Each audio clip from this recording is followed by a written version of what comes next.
A Purition hero, the good ship land had been 67 days outward bound from the port of Bristol in England, when she dropped anchor early in February 1630 at near the entrance of Boston Harbour in New Zealand. The ship had met with many winter storms, and passengers and crew were glad to see the shores of. On the 9th of February, the line slipped through a field of drifting ice and came to before the little settlement of Boston. On the board the ship was a young man who has to play an exciting part in the story of New World. Yet this young man, Roger William by the name, seemed simple and quiet enough, and he and his wife came were welcomed by the Governor John Winthrop. He was a young preacher filled with a desire to carry his teaching to new lands across the Atlantic Oceans, and he had been asked to be minister of the first church in Boston. As it turned out, however, his ideas were not the ideas of the people of Boston, and he soon found that the first church was not place for him. So, after a short stay in Boston, Roger Williams and his wife went to Plymouth, which was then a colony separate from Mississippi Bay.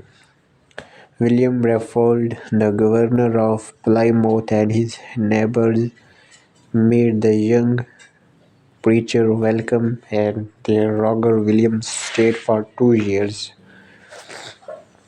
teaching and exhorting the Puritan as ministers were said to do in those days. There his daughter Mary was born. Roger Williams, however, he was given to argument and could be very obstinate at times, and presently he fell out with his neighbors at Plymouth and moved again, this time to Salem. There was a given charge of the church, and there he, like many other free-thinking men,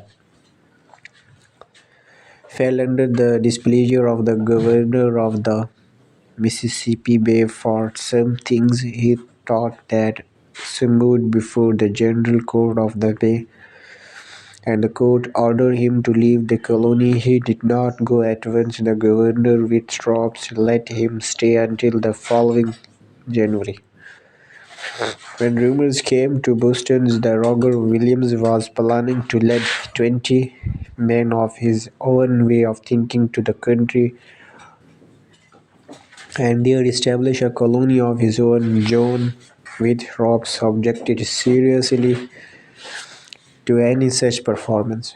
The governor sent Captain John Underhill in a sailboat to Salem with order to seize Roger Williams and put him on board a ship that was lying at the Nantasket roads ready to sail for England.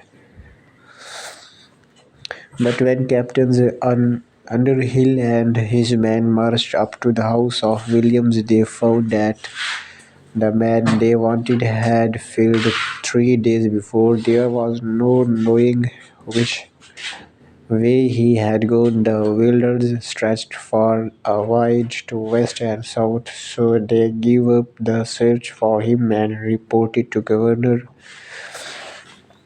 Winthrop that Roger Williams had disappeared. 5 years of Williams, knowing that had been recommended to leave, he gone into the wilderness and built camp for on the bank of a river which called Cropping this spring. Then a messenger from the governor of Plymouth came, saying that their plantations were within the borders of the Plymouth colony, and asking in a friendly way that Roger Williams and his friend should move to the other side of the river. The settlers did not like to lose the harvest of their new crops, but neither did they want to make enemies at Plymouth, and so they launched their paddles down the rivers in search of a new site, and they went down the streams. Tradition says that a group of Indians standing on a great rock near the river bank recognized Roger Williams as a man who had once. They cried their greeting to the white man and their canoes again. The white man went on down the river to its mouth, rounded a promontory, and came into an estuary of Nargist Bay. He and his wife, they were the landed near a spring of a sweet water. Here they pitched their camp, founding that was being known in the time the Provence plantation. The little colony of six men was soon joined by the other, and presently a government was formed, somewhat like those of Plymouth. There were many Indians along the shores of Narragansett Bay. Then, when he had lived at Plymouth and Salem, he had met many Indians, and they liked to them. Censius and his nephew ruled over all the new region. When the six settlers reached their new plantation, their chiefs were at odds with the chief to the north named जी हुक्म करो अच्छा William set to work regardless the Harvey landers. While he did not so, he made such friends of the delegated chief. They gave him a large tract of land stretching from the Pawtucket and the Pluxet rivers. In his turn, Roger Williams sold the land to his company for £30. Yeah, here, as the little the colony of Providence Plantation grew, Roger Williams tended the government of it and preached constantly on his people. All was not mouth selling. However, even here in the winters, men disagreed with the preacher, and he found it hard to keep them from the continuously fighting with each other. When there was no danger of troubles with the Indians,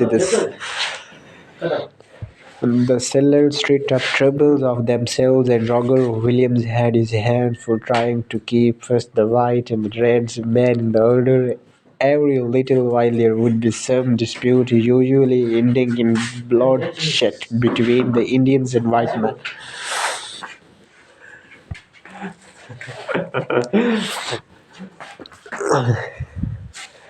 Two white traders ventured into the country between the two rivers now known the Protect and Thames. He killed by the chief of the brigades when the strongest tribes were the messengers and the governor. Not long afterward, a settler named John Olden was killed by the party of the Indians came into the country and thought it kill. Likely they were trying to get in the against chief to join the chief in them.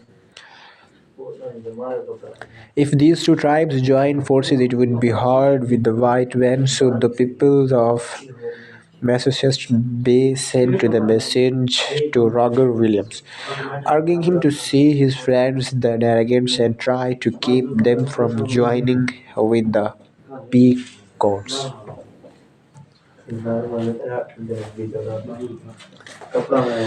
William was brave and he had need to be when made his visit to the wagons of the chief. Conscious he found men to the Pequots there trying to induce Cassius and other schemes to join them in the war of the whites. He came as a friend he showed to fear, so he stayed for several days, sleeping among at night.